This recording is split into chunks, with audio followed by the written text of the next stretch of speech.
Oh, my God. Guess we're not going to see the RC happy dance. Go ahead, RC.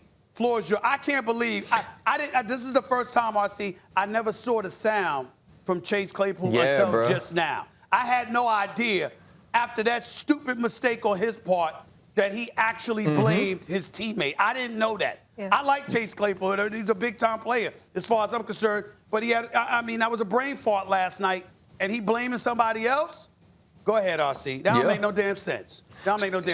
Stephen A., it's not a brain fart, though. He didn't forget anything. He actually remembered exactly what he wanted to do. What he wanted to do in that moment was celebrate a first down, not a touchdown, not something that brings your team closer to winning the football game, a first down, which you're paid to do. You're paid to get the 10 yards in 4 downs. That's your job.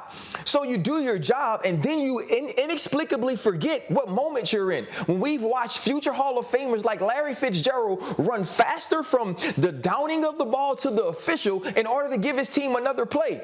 But if you listen to him, he said exactly what he wanted to say. I got the first down, and I did my first down point. See, there was no our, right? There was no we. It was about I. It was about look at the attention I want to get, I want to garner. But our problem is, Stephen A., this is the problem. You always speak about being a Pittsburgh Steelers fan for 40 years. I obviously played there from 06 to 13. We keep thinking of the Pittsburgh Steelers in a historic perspective.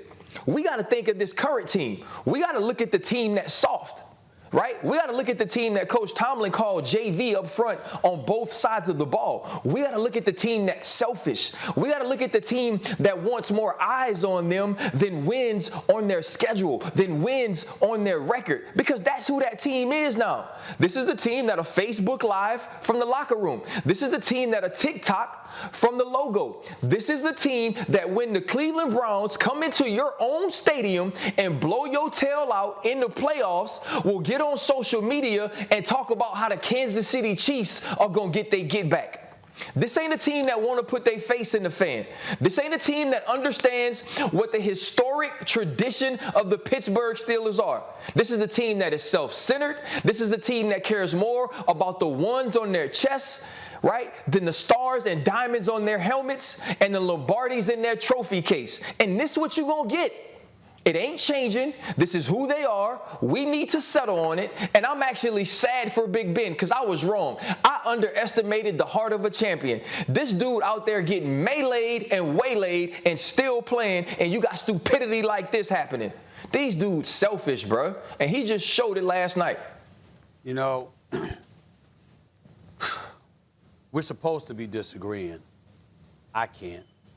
Not with a single word that you said. And I'm going to say what I got to say, but then I'm going to throw a question back to you at the end of my mini soliloquy here, because it's embarrassing to watch them. As you know, as you both know, I gave up on the Steelers weeks ago.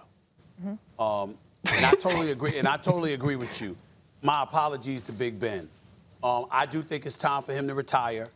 But last night was no indication. Last night was no indication of that. That brother was down 29-0.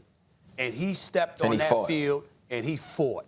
He fought, and Ben Roethlisberger represented and personified everything being a Steeler is supposed to be. He did. The way he played last night, like you said, taking them blows, taking those hits, kept getting up, kept coming. And by the way, he threw a game-tying touchdown pass, assuming they would have got the 2-point conversion as well. But he threw a game-tying touchdown pass to that tight end. Tight end played good.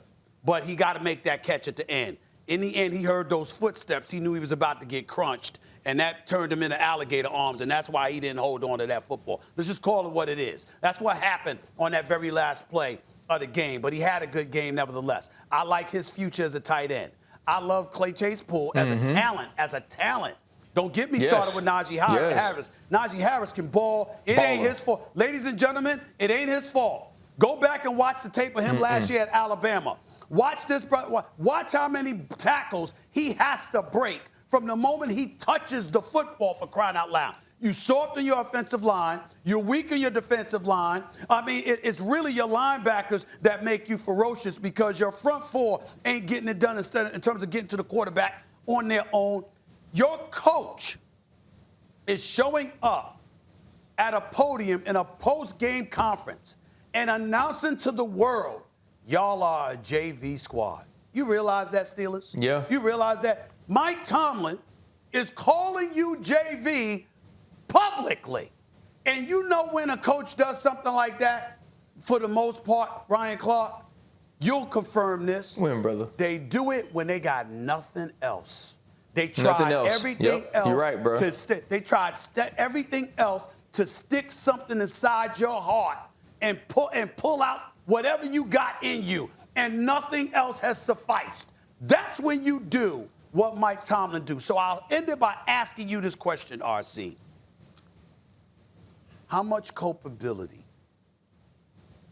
falls on the shoulders of Mike Tomlin because of the clear dissipation of heart, of guts, of toughness from the Steelers? He is the coach. Never had a losing season. Been there 14 years.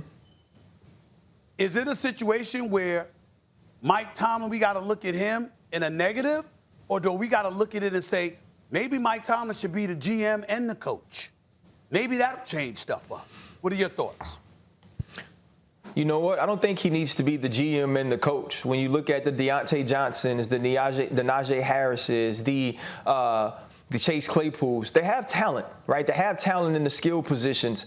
I think when we see the way that they're dominated physically, though, that's about message. When you see the bonehead plays that they're making, that's about message. And I know that Coach Tomlin is working to deliver the correct messages because I've been in that meeting room, but it's his job to get this team to win.